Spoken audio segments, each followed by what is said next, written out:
Hello there. Welcome to Blitz Transmissions. This is the Blitzcast, episode 32. Before we get into the content of today's episode, I'm going to go down the laundry list of housekeeping items. First of which, obviously, if you're a member of the Patreon, you would have seen this podcast early. If you'd like to become an ARC Trooper and gain access to exclusive benefits like early content, monthly giveaways, and more, make sure to check out the link to my Patreon in the description below. In addition to that, if you are just a fan of the stuff here on YouTube, you like the reviews, or you just want to specifically support the YouTube channel, you can join the channel membership Rancor Battalion. With that, you get access to exclusive badges, priority in my comments sections as far as replies go, and you get the reviews early and you get to vote on what I review next. You guys have been voting on my latest haul. If you haven't checked out my vlog, by the way, I went out to a bunch of Walmarts and scored big on the newest Black Series figures with the newest Power the Force shipper. Not Power of the Force, Power the Force. Very exciting stuff. Make sure to check out the vlog. It's out on YouTube right now. In addition to the other stuff, dude, I got the swag on right now. I got the Blitz Transmissions hoodie in gray, little logo on the front, party in the back. You can't really see it, but I got the big logo on the back. If you want to check out the merch, check out the Blitz Transmissions Armory over on Printify. Once again, link in the description. And as always, you can check out my Discord, get in touch with me and some other people in the Blitz Transmissions community in the Blitz Brigade. And you can also check out all my social media. Instagram, the Blitz Bounties Instagram, which is a separate page that I've just focused my little collection on, you know, just the collection stuff. Mm-hmm. We got X, we got TikTok, that's pretty much it. You can also email me if you want. And last time I said email me toes, Bly emailed me a picture of his feet. So don't do that. That was crazy. Good thing it was only my father that did that. Okay, guys. After 2 weeks of Bly, we didn't have any more budget for him. Just kidding. We actually we had to ban him from the show for a little bit. So we're back with our lovely usual co-host. Hi. Jennifer. Hello. Jen, how are things? Was it nice to take a break from me these last couple weeks on the Blitzcast? Yes. Jen, please record with me so I don't do another episode by myself, please. Yeah, I mean, I just hang out usually, so I don't care either way. Yeah, right. What's new? New series on the Real Normal podcast. Ooh. If you care. At the Real Normal Pod on Instagram. Yes, I'm talking about the book You Are a Badass by Jen Sincero. Hell yeah. We're doing it part by part the next few weeks, so there's 2 episodes out already. Check it out if you're interested. But that's just my little PSA. Yeah, but other than that, it's just been, carrying this household on my back. Which is honestly probably true. I've been working a lot. I actually worked some overtime today. Yeah. Unexpected, but it was great. It was a good experience, Got to do some different at work than I usually do. Yeah, it was good. It was good to get a unique perspective on another side of my job. Right. So that was cool. Yeah. I've just been working too. Doing all the things. Yeah, you know how it be. Doing all the things. We're grinding. We got some exciting stuff coming up in the future here. ICC Con coming up in a little over a month. I'm really excited, actually. Are you really? Mm-hmm. Yeah, I'm really excited. It's going to be a great time. If you haven't gotten your tickets yet and you want tickets for ICC Con, before April 30th, use code BLITZ10 in all capital letters, BLITZ10. You get 10% off on your tickets to ICC Con 2025. Very exciting stuff. If you see me if you're going in Nashville, Tennessee, and you see me on the floor, you see Jen on the sales floor, come say hi. Come hang out. We'll walk around with you. We'll talk some toys. We'll talk some Star Wars. I'm gonna hand Star Wars Theory a gallon bag of bricks and screws, and that's gonna be fun to do. And I'll call them set use props from Andor. Just antics all around. We're going to be hanging out with all our friends over on YouTube, so it's bound to be a lot of fun. Make sure to, if you're there, say hi, and if you're not going and you're going to miss out, then check out the vlogs that I'm going to be posting after the fact. I will do a vlog after the fact. Let's see. What else is there? I feel like there was something else. Star Wars Celebration is coming up soon. If you're into that. May 4th giveaway? Question mark. Might be coming up soon. Might be giving away some cool stuff. Never know. I definitely feel like there was something else I was going to bring up, and I'm totally blanking now. It's very late. It's like 10:30 at night as we're recording this. 10:45 now. Yeah. So it's a late one, and we're gonna need a nightcap after this one because we're gonna need some alcoholic beverages after this topic. Because Jen, while there's not much Star Wars news, obviously this is again the calm before the storm. Yep. Because once Celebration hits, it's gonna be we're jam-packed podcast episode. I guess thoughts on Tales of the Underworld. Oh. Yeah, that trailer dropped, and my dad was with me. Yeah. For that week. Looks cool. Cool. All right, Jen. So to kind of fill everybody in, we have been pretty much throughout the entirety of our relationship. It defines us. It does. It binds us like the Force does. And we're almost done. Yes. We've been watching in timeline order every piece of Star Wars media that is canon to the current Star Wars timeline as far as watching movies and shows goes. We've watched everything now. We're caught up on series. We have one more movie to watch. The series that we just finished was the one, the only, Star Wars Resistance, which aired 2 seasons on Disney XD. Mm-hmm. The first season had 21 episodes. The second season had 19. And then the show was over. Yep. They concluded it with the second season. Yep. Jen, we've watched the show. This was your first time watching this show. This was my second time watching this show. What are your general thoughts? Because I know that going into it, I and pretty much everyone else that we talked to told you were going to have a rough time watching this show. How do you feel like the warnings were true? Were they exaggerated? Were they understated? I was going into it expecting to, not be able to get through an episode. True, yeah. That was not true. I don't think it was I don't think it was that bad. Mm-hmm. However, would I watch it again? No, never. Neither would I. I don't. No, never. I guess my biggest qualms with it is that it was a kid show in the truest sense of it's literally just for children. Yeah. Which is hard to reconcile considering both the Clone Wars and Rebels were kids shows that had robust themes and grew with its audience and fed into everything else. See, what's hard for me with this show specifically is, unlike a show like Young Jedi Adventures, where the Lego Freemakers series, those are series where the characters are canon characters that exist in Star Wars, but none of the events that take place are canon events. Whereas with Resistance, if you want to watch everything that's canon, you kind of have to watch technically Resistance if you want to watch everything. But it's so inconsequential that honestly I feel like we could have skipped it. It's literally completely inconsequential. It's all just contained in itself. Yeah.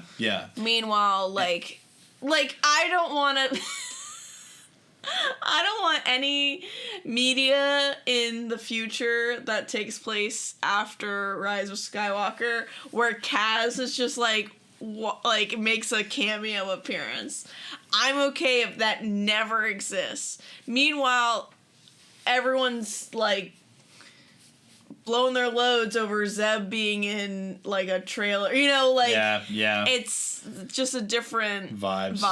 Blowing their loads is crazy, by the way. It's 11 o'clock at night. Don't filter me. It's just a different vibe, and no, it wasn't as bad as I was expecting. Yeah. But it was very cringy at some points. Yeah. And it just exists, and it doesn't mean anything. And I didn't feel any sense of connection to the characters the way that I've done with literally every other piece of media. Yeah. Even if it wasn't my favorite, I still felt some type of emotion and connection to, and like why trying to see why I think they were kind of going down that road. I saw it, but with Resistance, I don't really know what they were going for, because I know what they were going for in the Disney XD sense, because that was just the vibe of Disney XD shows. However, in the Star Wars sense, I don't really know what they were going for there. Right, and it kind of makes you wonder, like, was it so directionless because the trilogy was so directionless and muddled throughout its production and development that, like, they didn't want to touch much with a 10-foot pole? You know what I'm saying? Like, it kind of makes you wonder. I'm sure there's some sort of interview out there, or someone did a video essay at some point. But, that's kind of something that I think about a lot with this show. Another thing that you were talking about, was it, you were talking about it being inconsequential. I had a couple thoughts here. Forget it. It'll come back to me if it's important. Let's get right into the characters here. So, you kind of already mentioned Kaz. Kazuda Xiono is the main character of this show. Basically, a rich kid who grew up in the inner world. We didn't really even get into all that. We didn't. He works for the New Republic Navy, gets recruited to the Resistance, and becomes a Resistance spy. Yep. For the Colossus, which is, the I'll run down the entire show for you in 5 minutes. Kaz gets hired by the Resistance to become a spy and watch this refueling station called the Colossus. There's like a whole culture on the Colossus with racing and becoming an ace pilot, blah, blah, blah. Kaz disguises himself as a mechanic for an ex-rebel pilot named Jarek Yeager. There's all these little side missions and stuff that happen throughout that are completely inconsequential, literally filler. And come to find out, the captain of the Colossus, Captain Doza, is in cahoots with the First Order because they're having all these pirate attacks. Lo and behold, the pirate attacks are being orchestrated by the First Order. The pirates kind of go rogue. Kaz becomes friends, kind of has a crush that ends up going away on one of the pirates, Sonara.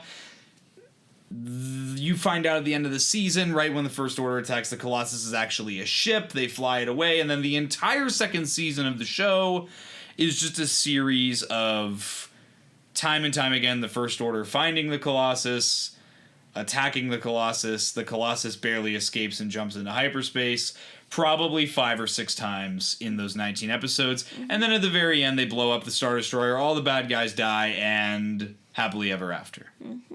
That's the show. Yep, that's about it. That's about it.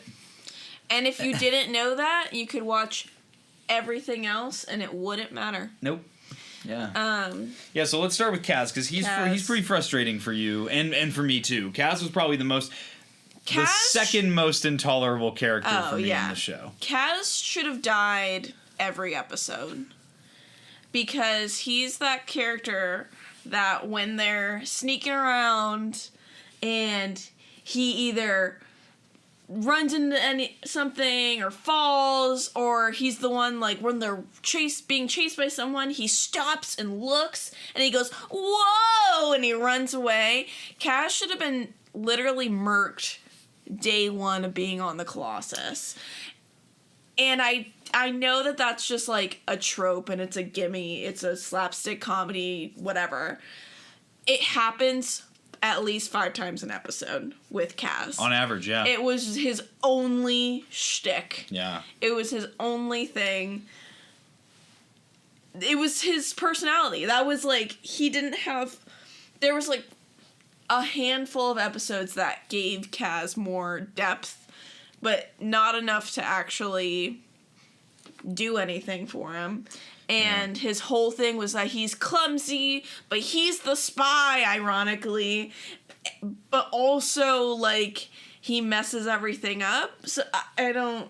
So I think that was the other thing I was going to say earlier, was this show, strangely, it's so strange to say because it came out so recently, it really dates itself. Yeah. Because it's got all that Marvel goofy, yeah. he's right behind me, isn't he? Like, type of humor that, like, was very commonplace and we all found funny back in 2017, 2018. Yeah. But now it's not funny anymore, you know? But, like, even in what we're used to with Star Wars animated shows, it just was, like, jarring almost. Yeah.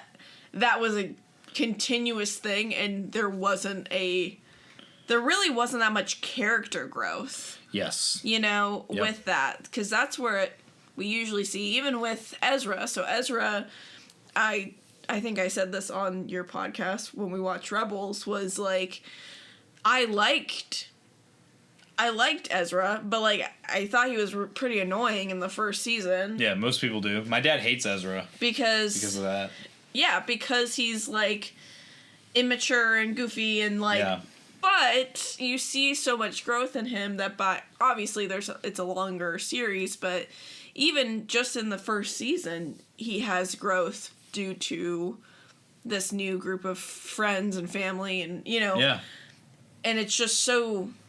That's just human growth, right? And by the end of the show, he grows on you. Kaz never something that we talked about was like Kaz almost seemed like more of a plot device sometimes than he did the main character of the show. Mm-hmm. Like, there would be times where all of a sudden Kaz is going from this stupid, clumsy idiot to...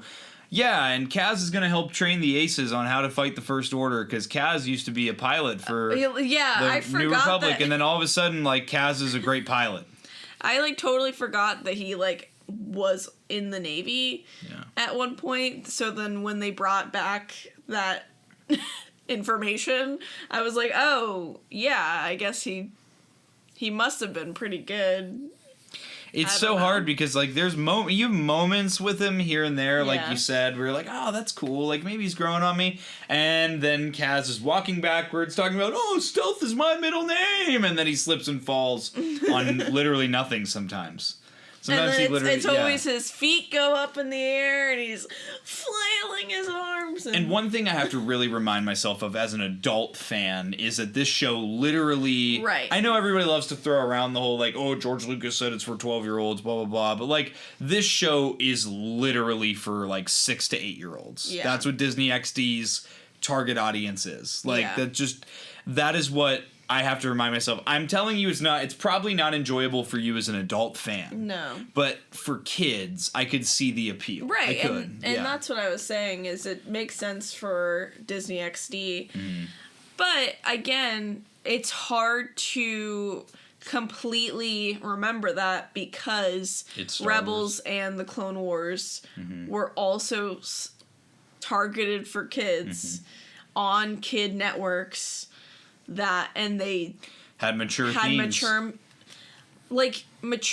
but also robust characters, robust plots, depth in their stories and in their connections.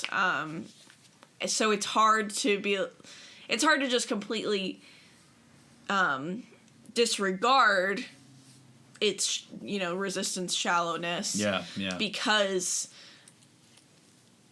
that's the precedent is Yeah. that even the kid shows are really really in depth and meaningful. Yeah. So I can't turn that off. I guess, do you have anything else to say on Kaz specifically? No, because like what else? Covered it. What does he do? Yeah. You know. So I guess let's get into like our supporting cast. One thing I want to say about Yeah. Kaz is he couldn't shoot a gun, but then in the last episode he like murked 5 stormtroopers. Like it was nothing. Just want to throw that out there. Anyway. Our supporting cast Yeah. here.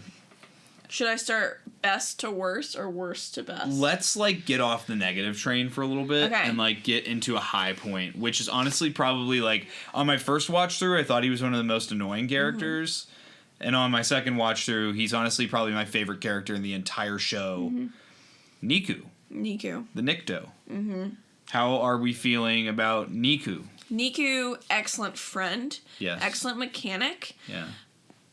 Probably one of the most competent people in Yeager's garage. Crazily enough. And, you know, he was willing to learn new opinions, Yeah. though they differed from his own, and create his own opinions moving forward. Yeah. Showed open dialogue, and when we talk about the least favorite, we'll learn why that was important. Niku is an excellent character. He was just on the spectrum. Yeah, literally. Like, that's just I his... think so. Like, Yeah. that was just his whole thing. He was an excellent friend to Kaz, even when Kaz was a dick to him, and was like, I'm so annoyed with Niku. Like, Niku always cared about Kaz, laughed at his jokes. That was, like, the whole thing was that Niku learned that Kaz, like, was joking about things. By the end, Niku was the top mechanic for the Colossus. Yeah. He went on missions with Kaz in the second season. He did. Yeah. Niku's probably the best character. He has depth. He has compassion. He cared about the shell people, the engineers, The shell folk. the Yeah. shell folk. Yeah. He cared about the kids that lived with the engineers From Tahar. Where their names were Ayla and Kel. Yep. Sure. Whatever. Yep. What else? He's an excellent character. Just an excellent character. That's really And he all was I got. funny. He made me Yeah. laugh. Like, actually laugh multiple times. Yeah. Yeah. Like, and he had that, like, little girlfriend at one point. Nina. Yeah, she was, like, Yeah. a bitch or whatever, but, Yeah. like... yeah. And then they never did anything with her. Yeah, and then she just After that, disappeared. they're like, when we find her, we'll kill her. and then she was gone. Yeah. Oops. Moving on to, I should probably just go in the order of how important they are to this story, quote unquote. Tamra, Jen. Tamara's... I'm just gonna give you the floor on this one because I feel like you're just gonna express everything I could say about this character. Tamara's a Nazi sympathizer. Oh, we're just going like right in. Just going right for the throat. Okay. Not only is Tam the most annoying character to exist. Ever in Star Wars. Ever. I could confidently say easily worse than the Martez sisters. She's the villain. She's the villain. Yeah. An uneducated, Spit. stubborn, Spit. Nazi sympathizer. I mean, what else is there to say? My grandpa worked for in a Nazi factory, so these Nazis shouldn't be so bad. That's literally what she was saying. Yeah. My grandpa worked in an Empire factory, and the First Order just wants order through murder. Isn't that so bad? The First Order just wants order. Tam, they're killing people. Like, she also was so annoying. Even her redemption arc was, like, very shallow. She was like, oh no, like, oh, they're killing the innocents, but like she's been killing the innocents the entire time since because she joins the First Order. And that's the whole second season. She doesn't just like support them on the DL. She joins and she's mad at Kaz and Yeager. They betrayed me because they didn't tell me that Kaz was a secret spy that I would have hated because I'm a Nazi sympathizer. Like, you know what I mean? Like, why would they tell her if, like, she actively talked about how she supported the First Order?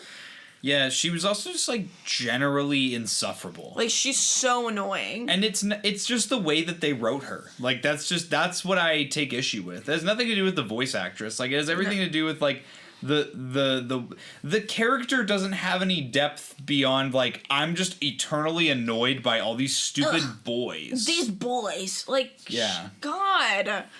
Oh, 2017 to 2019 was a time to be alive. Like, the social impact of, first one, them making the Nazi sympathizer a female of color.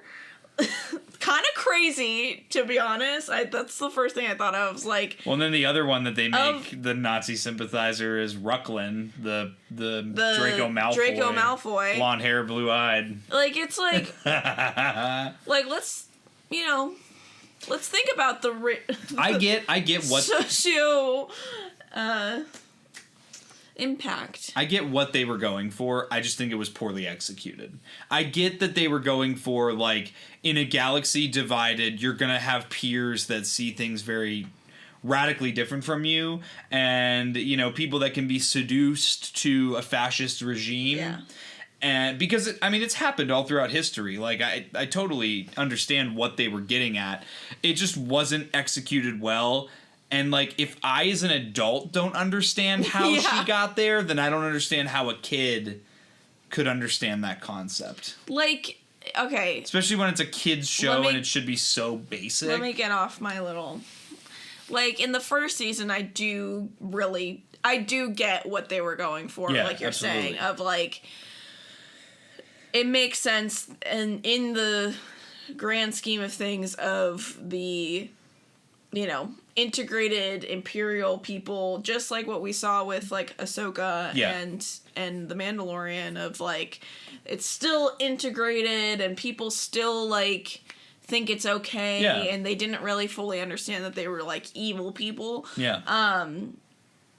And, you know, her thinking that the First Order were literally there to protect... Because she was drinking the Kool-Aid. That's just... She was drinking the Kool-Aid. Like, that's... Best way to put it. Think about how people are raised. If you're raised to think, like, those are the good guys versus the bad guys, whatever. And it does make sense. However, the whole second season where she joins the First Order and is in one of the TIE fighters practicing her shooting at others, and then them also saying that they're trying to track down the Colossus so that they could kill everyone there. And she helps them for the majority of the second season to track down the Colossus because her friends betrayed her, even though they just didn't say, like... I don't think holding secrets is a betrayal. Not when it's, like, military intelligence. Like, when it's, like, life or death situations. Neither here nor there. But, like, she helped, like, the majority of the time. Even when she was, like, questioning, she still ended up helping. Until literally the last episode. Until literally she watched Mass Genocide. And she was then she was like... Whoa! That's my... I'm out. That's my John Mulaney impression. Whoa! Who's killing these people? Anyway, sorry. So... what time is it? It's 11:09. Okay. Yeager. Now, there are a lot of characters here that, like, I wish we got more of, because, like, on the surface, they seemed really interesting...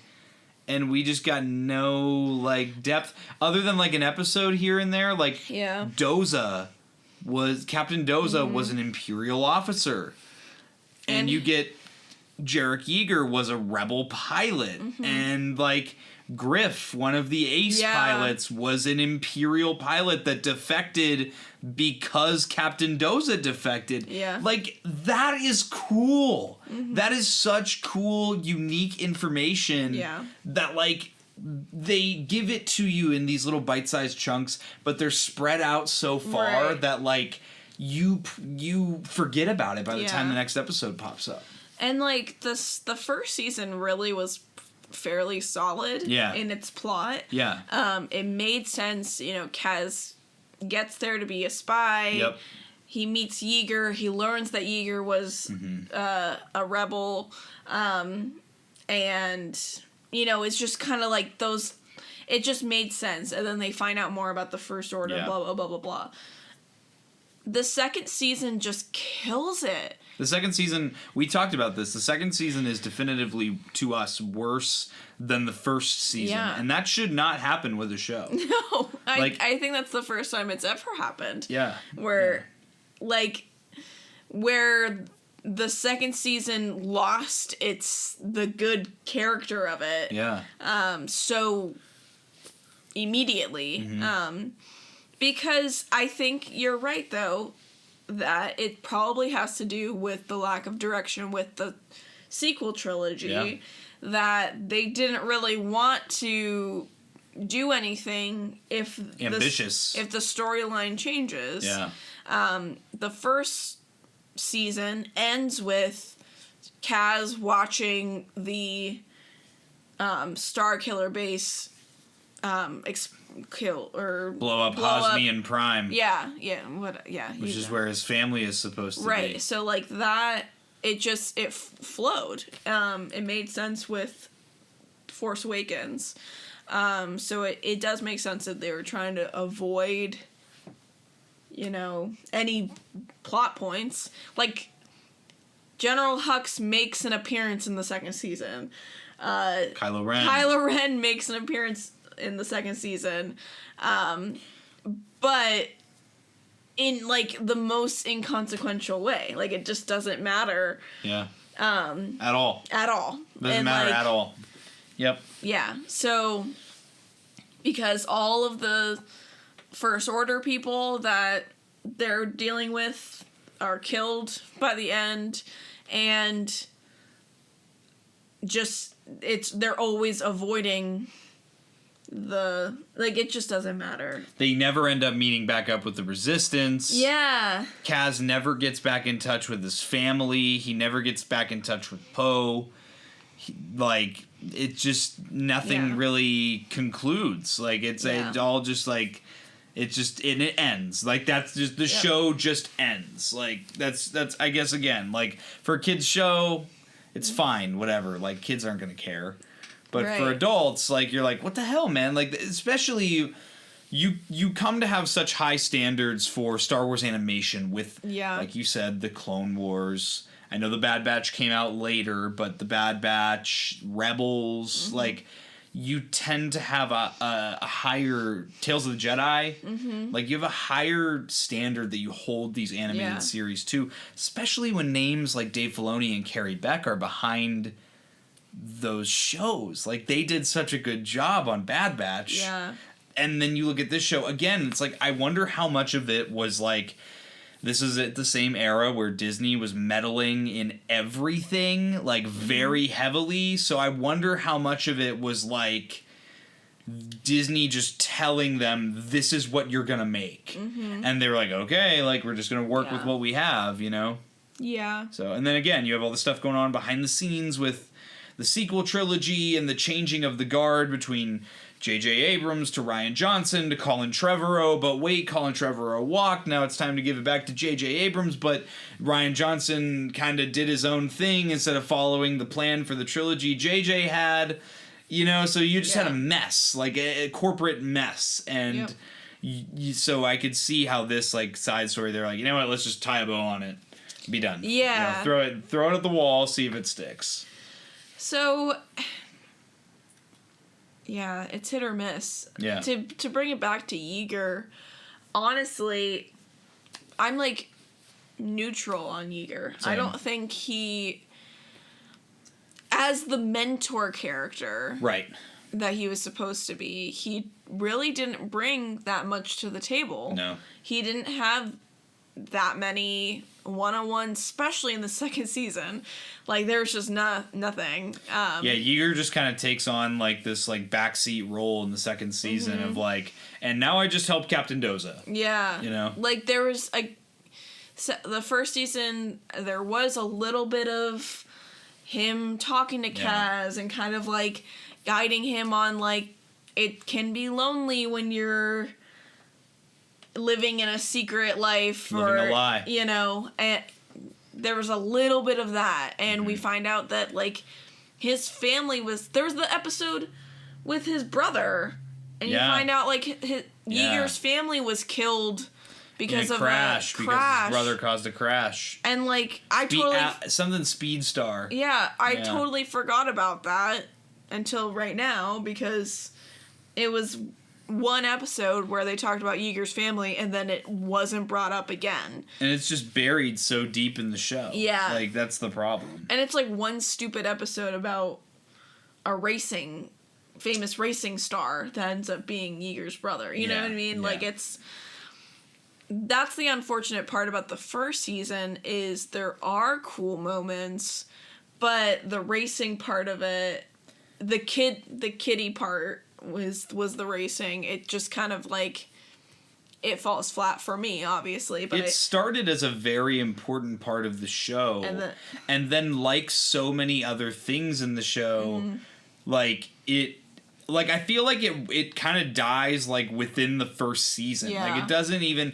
Because I do understand the transition of, like, now in the second season, okay, now we have to be fighter pilots and not racing pilots. Right. But, like...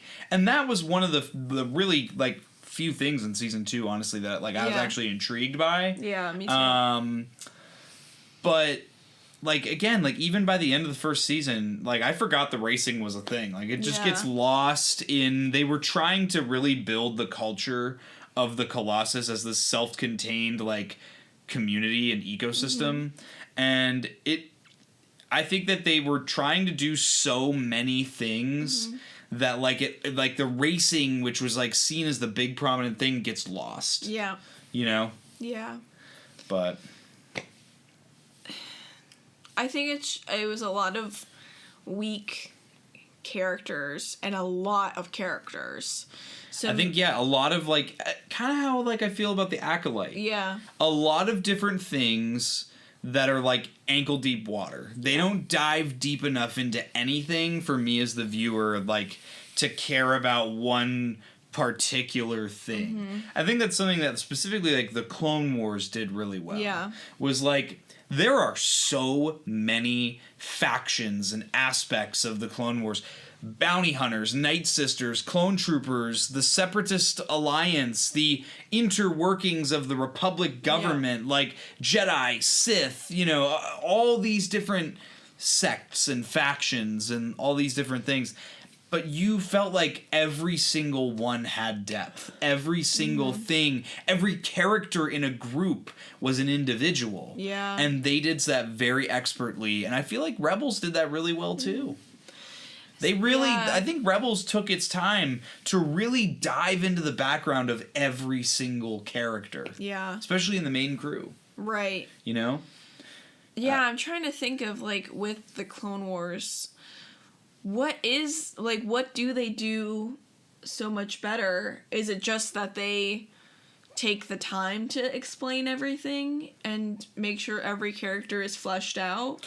I really think it was, like, this is why I do believe, like, at this time, Disney was just so hands-on with the Star Wars IP, meddling in everything, trying to, like, for some reason, like, act like they were gonna make Star Wars more profitable than it already was, and in doing so, they just ruined it all. Yeah. That's what I feel like that's what happened with it. Yeah. You know? But overall, Jen, do you have anything else to say on Resistance? It's hard to flesh out because the show isn't fleshed out. Yeah, true. that it's just like Tom said, it's like it ended. And then Just like ends. and it doesn't even end in like a very satisfying way. Mm-hmm. It's just kind of like you said, they don't even hook up with the resistance. They don't anchor. They just go have a drink. Yeah. Now they're all together again. They Team Fireball. Oh yeah. Yeah. Like they like started traditions that they acted like We're there all along. were there all along, and No. yeah. And if they were there all along, they weren't memorable enough for us to... Because we watched this show in pretty quick succession. Yeah. I mean, we really We're like, let's got just through this get show. her We done. steamrolled it, yeah. Yeah. Yeah. How did it even end? Like, did they They even all- land somewhere? Kaz, they are on the Colossus in space. Kaz and Tam and Yeager and Niku Yeah. go to Aunt Z's. Yeah. They have a drink, and that's how the show ends. But- Because we're Team Colossus. But they don't land the Colossus. No. They don't have a solution to the whole Problem. The First Order's still looking for them, and apparently General Hux and Kylo Ren are aware of them. You know, that's kind of a weird thing to leave open-ended, is, like, supposedly they are being hunted because they need all of these fueling stations for the First Order, but they also didn't find a hiding place. Mm-hmm. Oh, well. It don't make sense. Yeah, it doesn't... I'm like, whatever. Literally, I'm like, whatever. Yeah. Go ahead. So, I guess my final thoughts are, it's not, despite all the ranting, it really isn't as bad as I was anticipating. Yeah. Yeah. It's a kid show. I Yeah. went into it knowing it was a kid show. Mm-hmm. I could get through an episode. There was a couple where we would, well, actually, plenty of episodes where we would just like look at each other, you know, because it's cringy. Yeah. But I get what they were going for. Mm-hmm. I love Niku. There are some really cool moments with the First Order and the pirates. Oh, we didn't talk about Sonara. Sonara's the most competent. One of the best characters in the whole characters. show. Oh my god. She's the only reason why anything happened after she appeared. Like, yeah.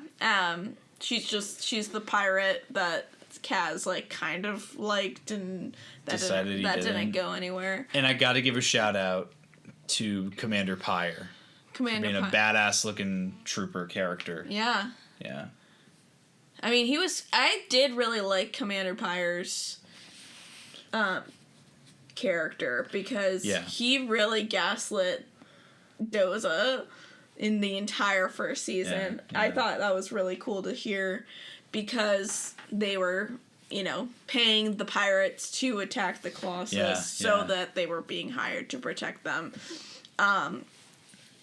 Yeah, he was gatekeep, gaslight, girl boss right there. That's so...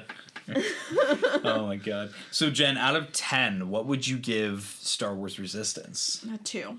A 2 out of 10. That's She said it, folks. It sounds so bad. Like, I do swear it's not as bad as I was expecting. Yeah. But you could go without it. I think that's why that's why I'm ranking it so low, is like, you could just completely skip over it and not miss a single detail. Anything at all. If you skip the Clone Wars between Attack of the Clones and Revenge of the Sith, you're missing so much lore. Mm-hmm. And, like, I am so glad that we watched it, because I went into Revenge of the Sith with emotional baggage already, which made me bawl like a little baby at the end. You know, like, it added so much to that experience. You will gain nothing from Resistance, unfortunately. It's a cute kid show. If your kid is like 9 to 11, spot on. If your kid is blind, they'll probably enjoy the show. If they're blind, if they're deaf. If they're blind and deaf, they might enjoy the show. They might still die of cringe, though, from watching the show, you know? Who knows? Anyway, so Jen, one last Star Wars canon project we have to watch to complete our Star Wars watch through, which is absolutely wild. We'll do it just in time for the release of Andor Season 2. Yeah. They can't ever stop releasing new Star Wars stuff because I think it's tied to our relationship. Episode 9, The Rise of Skywalker, takes place approximately 1 year in universe after the end of The Last Jedi. Okay. And probably in relation to Resistance within a year since the end of Resistance. I would honestly probably say within 6 months of the end of Resistance. Oh, okay. Now I know where we are. Mm-hmm. So, do you have any expectations going into this final movie? Do you remember anything? So I know you saw this one in the theaters. Yeah. I only remember the end of it. Okay. I don't really remember the main chunk. Yeah. But I do remember Ben Solo's cute little sweater. Locked in memory. Oh my god. I went, oh, a nice navy blue. Okay. Jen loves and I sweaters. do remember the kiss. Anyways. Should I do a spin-off series where I just read Reylo Smut? not smut, fan fiction. Books that say they're not Reylo fan fiction, but are Reylo fan fiction. Yeah. Love Hypothesis. Let's do it. If any of your girlfriends read Love Hypothesis, it's a Reylo fan fiction. That's a published book in stores. Yeah, at Target. You can see it. Yeah. All right. With that, guys, Jen, any final thoughts on anything before we close out this episode of the Blitzcast? I love how we said this was going to be a shorter one, and we're at our usual runtime here. Tam's a Nazi sympathizer. Jesus Christ. Kaz should have died in the second episode, and Nico is the best character on the show because he's autistic. If they ever make that Niku action figure, it's a day 0 pickup. Yeah. Anyways, guys, we hope you enjoyed this episode of the Blitzcast. If you did and you're not yet subscribed to Blitz Transmissions, all that end of video stuff like I mentioned in the beginning.